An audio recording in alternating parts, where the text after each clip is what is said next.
are many people who have the limitations in their minds, who have lost that fire in their eyes. You aren't given any breaks in life. You make them for yourself. We are all being tested in life. And how you face that test determines the rest of your life. There's a lot of times where I don't know how I'm gonna move forward, but I ask myself one question: can you take another step? And that answer is always yes. Wherever focus goes, energy flows. So why don't we tap into that power now for your business and life? The part of beginning to get unstuck, you've got to decide that the behavior pattern that you have adopted doesn't work for you. You've got to change your strategies, and changing your strategy means reinventing your life, recreating you, and you have the power to do that. You want to take responsibility for your life. You can decide that you're going to change, that you're not going to be a wimp. I got me here, I can get me out of this, and I'm getting out. It's not easy reaching your dreams. It's not easy to achieve a happy and fulfilled life. It's not easy getting up every day, fighting, going through the daily struggles, getting rejected constantly, getting laughed at all the time, going through trials and tribulations, facing the pain of defeat over and over again. It is not easy, but if you do it, it is worth it. See, when people ask you, say, how you doing? Even if you're having some difficult times, say, I'm blessed and highly favored. Because anytime you wake up and you don't have a white chalk outline around your body, it's a great day. You got to tell yourself that no matter what gets in my way, I'm going to keep going. I'm going to keep moving. I'm going to keep winning. I'm going to keep surviving. It's everything that you want, because you went through that pain of that journey. It felt like he wanted to just knock you down and say, you know what? You can't do it. Understand that it's going to be trials and tribulation. That we'll have storms, but they will have sunshine after the rain. But that depends on you and how bad do you truly want it. Nothing in life will hold you back if you trust in yourself and you trust in the process. And at the end of this race, guys, you're going to be more capable. Through that effort, builds the character, the person you want to be at the end. Accept that. And so I say to you, it's possible you can live your dream. If it's becoming a diamond, if it's having more, it's achieving more, it's possible you can live your dream. It's necessary that you have a plan of action, that you're resilient, that you stick to, that you have the vision and never give it up, that you become creative and relentless and keep on coming back again and again and again, and that it's you that you got to take personal responsibility to make it happen. And when life knocks you down, jump back up and say, it's not over until I win.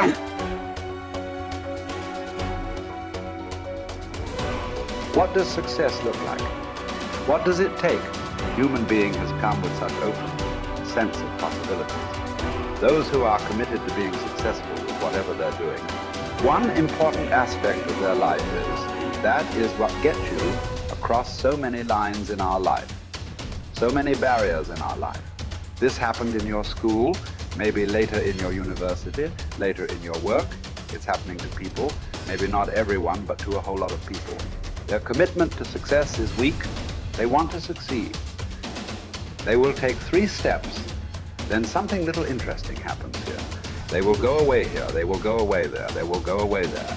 Hey, I want to live. Their commitment to success is weak.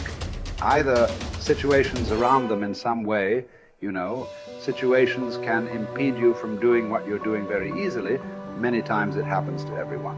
But when this happens, people weaken their commitment for their success.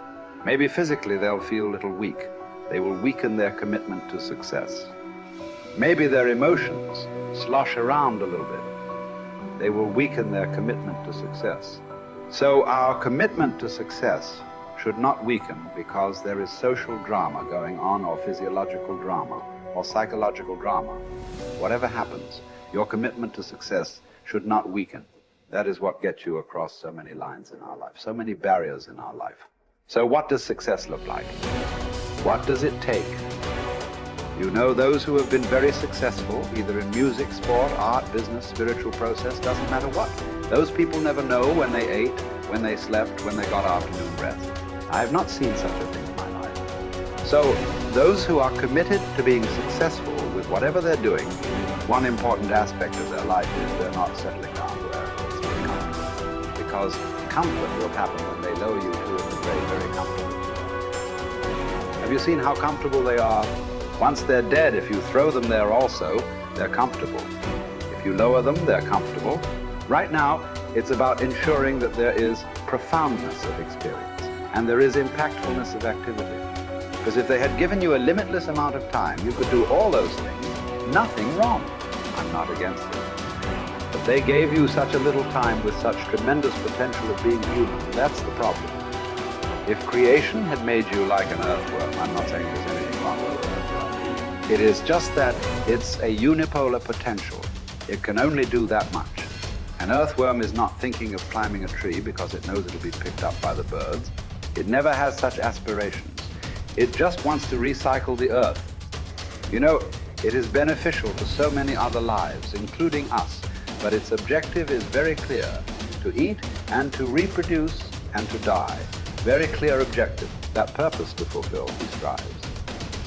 I don't think he sleeps in the afternoon.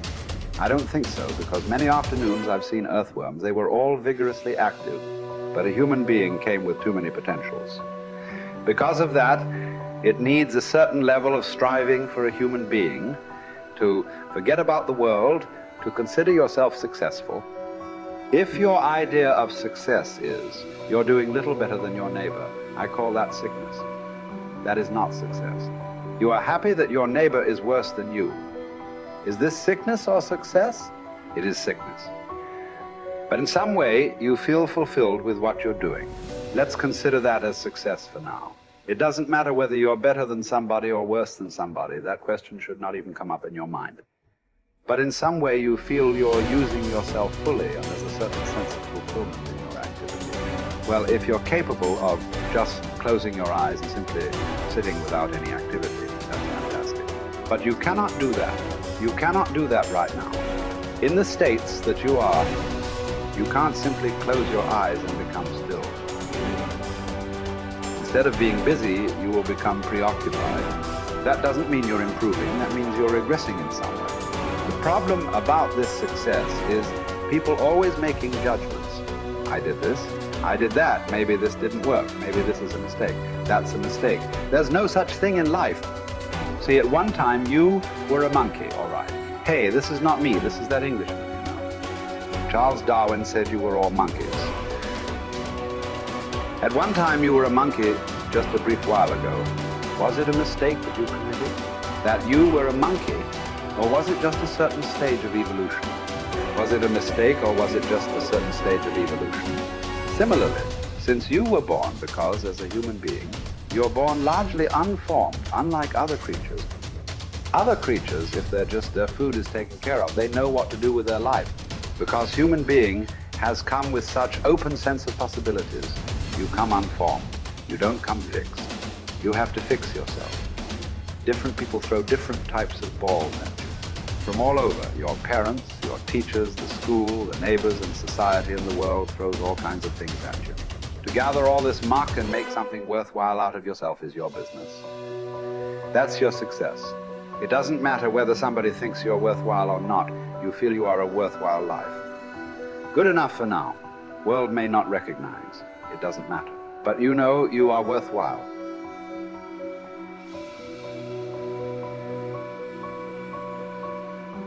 It's hard to say what the soul means metaphysically because, say beyond the confines of a single human being, we do have this sense that the soul can expand itself into something that's greater than it has been. It has this capacity for growth.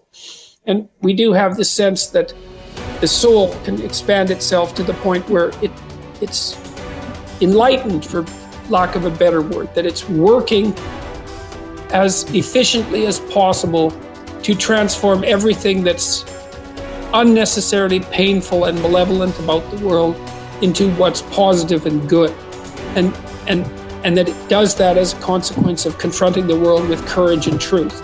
And I think that's right. And I do think that means that the soul participates in something eternal, which is the attempt of being itself to transform what's unnecessarily painful and malevolent into what's good, and that human beings actually do participate in that, and that that's part of the reason that our ancient tradition insists that we're made in the image of God. And I think that it's a mistake to underestimate the importance of that, because I don't think that you can live a life of sufficient profundity to protect yourself from being corrupted by suffering and malevolence without adopting a responsibility that's commensurate with that set of ideas. I think that you either orient yourself upward, to the star above the horizon, and try desperately to improve the structure of being, or you work at counter purposes to it and make things worse. I don't think there's a middle ground. In fact, to the degree there is a middle ground, it tilts towards the negative, because people who try to occupy the middle ground generally try to accrue the benefit, let's say, without adopting any of the risk. And that's not acceptable, not helpful. So that's a soul to me.